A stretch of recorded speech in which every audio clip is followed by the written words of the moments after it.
Hi there, this is Vicky, and in this video, I'm going to answer a very important question that almost every English language learner has during their learning journey. And that question is grammar important to speak English? So, without wasting time and without beating around the bush, let me answer that question for you. So, my answer is no.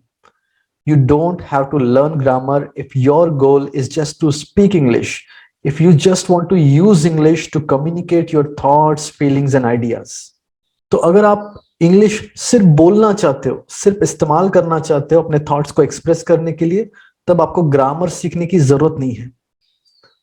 Grammar किसको सीखना चाहिए? जिसे कोई exam देनी है, कोई competitive exam या फिर कोई एकेडमिक एग्जाम, बिकॉज वो एग्जाम्स इस तरीके से डिजाइन रहती है कि वहां पे क्वेश्चंस रूल्स के अकॉर्डिंग ही पूछे जाते हैं। Then you must learn all the rules. In addition to that, if you want to become a good writer, then you must learn all the rules, because to write well, you need to understand language in detail. You need to understand every subtle nuance of the language. In addition to that, if you want to become a teacher or a linguist, then you must learn grammar because you are required to teach it professionally. But if you're just a regular human being who just want to use English to express themselves, then you should not learn grammar. In fact अगर आप ज्यादा grammar study करने की कोशिश करते हो तो उससे फायदा तो नहीं होता है, बल्कि नुकसान हो जाता है। ज्यादा ग्रामर सीखने से बोलने में दिक्कत आती है। This is what the famous linguist Steven Krashen says. He says grammar serves as an impediment to natural speech production. मतलब ग्रामर इम्पेडिमेंट बनता है। इम्पेडिमेंट मतलब बाधा बनता है, रुकावट बनता है टू नेचुरल स्पीच प्रोडक्शन, मतलब हमारी जो बोलने की नेचुरल एबिलिटी होती है उसमें। आप खुद को ही पूछो, आप अपनी सारी जिंदगी ग्रामर सीखते आ रहे हो, तो क्या आप इंग्लिश फ्लुएंटली बोल पाए? नहीं बोल पाए ना। दिस इज द रीजन, क्योंकि आप ग्रामर पे ही फोकस कर रहे हो, और ग्रामर सीखने से किसी को बोलना नहीं आया आज तक। Grammar is not the way to fluency. तो फिर अब आपके मन में सवाल आ रहा होगा कि अगर ग्रामर नहीं सीखे तो लैंग्वेज कोई भी करेक्टली कैसे बोले? वेल, इसका जवाब बिल्कुल सिंपल है।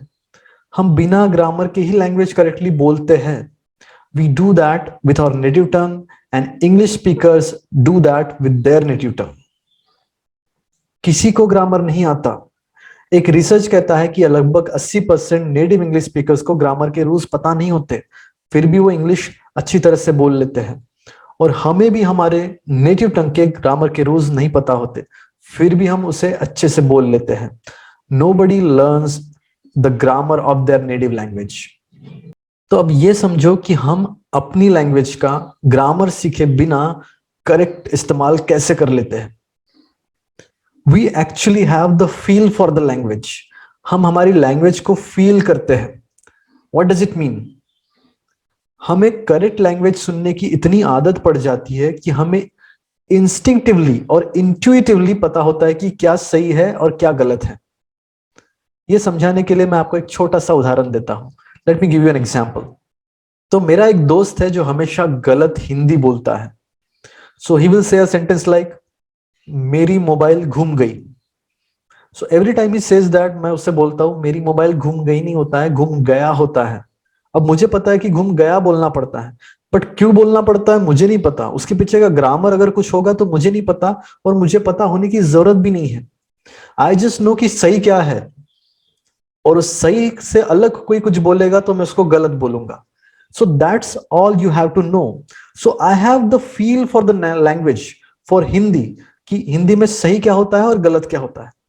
Same feel native English speakers को उनकी लैंग्वेज के लिए होता है। तो अगर कुछ गलत बोला जाएगा तो उनको इंस्टिंक्टिवली पता चल जाएगा कि कुछ गलत है, ये सही नहीं है। उसके पीछे का रीजन क्या है या कौन सा रूल ब्रेक हुआ है वो उनको नहीं पता, और उनको पता होने की जरूरत भी नहीं है। And that's exactly you need to do. You just need to develop a sense, a feel for the language. So I always say this: feel the language, don't analyze it. Language को feel करो, सही और गलत क्या है वो feel करो, उसको एनालाइज मत करो। एनालाइज करना मतलब उसका ग्रामर स्टडी करना, उसको कॉन्शियसली समझने की कोशिश करना। You don't have to do that. So in conclusion, बिना ग्रामर सीखे सही इंग्लिश कैसे बोलनी है? You have to develop a sense और what is right and what is wrong. मतलब सही इंग्लिश सुनने की हमें इतनी आदत पड़नी चाहिए कि अगर कोई गलत बोले तो हमें इंस्टिंक्टिवली और इंट्यूटिवली समझ में आ जाना चाहिए कि ये गलत है।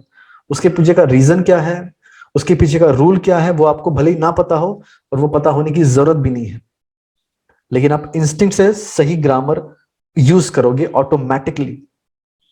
That is what, that is where you should reach. अब ये अचीव कैसे होगा? हम लैंग्वेज अगर ग्रामर सीख के नहीं सीखेंगे तो फिर कैसे सीखते हैं, कैसे सीखनी चाहिए? वेल, इसका एक ही तरीका है।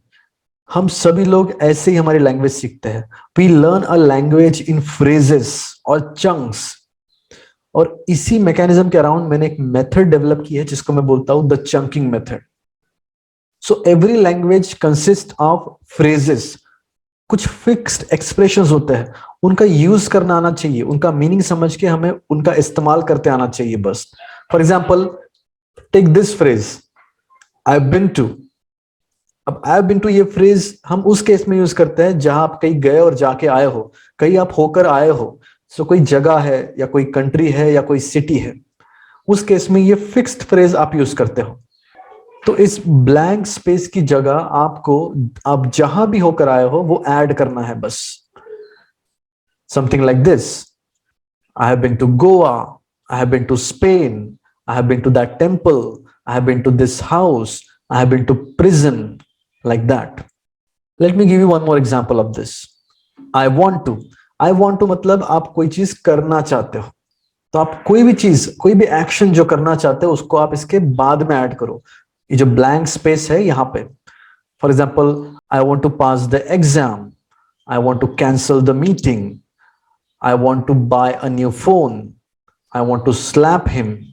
तो मैं क्या कर रहा हूं, आई वॉन्ट टू के बाद जो भी मैं क्रिया करना चाहता हूँ, जो भी कुछ मैं करना चाहता हूँ वो ऐड कर रहा हूँ।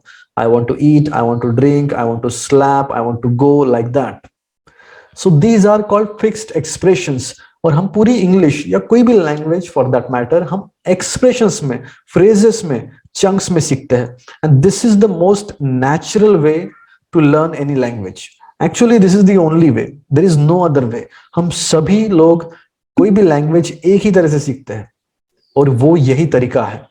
और इसी नेचुरल लैंग्वेज लर्निंग मैकेनिज्म के अराउंड मैंने एक मेथड बिल्ड की है जिसको मैं बोलता हूं the chunking method, and I am gonna tell you about it, so stay tuned. And if you are still not convinced now कि हमें ग्रामर सीखने की जरूरत नहीं है, then let me give you my personal example. So I started training people in 2015 for fluency. So at that point I used all the conventional methods. तो मैंने भी ग्रामर ही सबको पढ़ाया। लगभग 1.5 से 2 महीना मैंने पहली बैच को ग्रामर ही पढ़ाया। So after 2 months of rigorous grammar exercises and drilling, I realized that my students did not learn anything and they could not speak. जो पढ़ा वो भूलते गए और end result ये हुआ कि उनको कुछ भी बोलना नहीं आया। At that point I could speak English myself, but I did not know how to teach. I thought grammar is the way. मैंने खुद को कभी एनालाइज नहीं किया कि मैंने खुद कैसे सीखी है। वो मुझे बाद में रियलाइज हुआ, काफी रिसर्च स्टडीज को पढ़ने के बाद, काफी लैंग्वेज रिसर्चर्स को सुनने के बाद, यूट्यूब पे काफी वीडियोस देखने के बाद मुझे रियलाइज हुआ कि मैं ग्रामर से नहीं सीखा हूं और कोई भी नहीं सीखता है। So grammar is not really the way. Then I analysed कि मैं कैसे सीखा हूं, फिर उस रिसर्च से उसको मैंने कोइंसाइड किया, and then I actually figured out how we actually learn languages. And I have completely changed my way of learning now.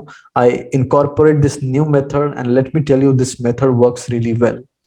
So when you learn this method and once you apply it and once you master it, you will realize that you can speak English without learning grammar rules now, and your fluency will improve very quickly.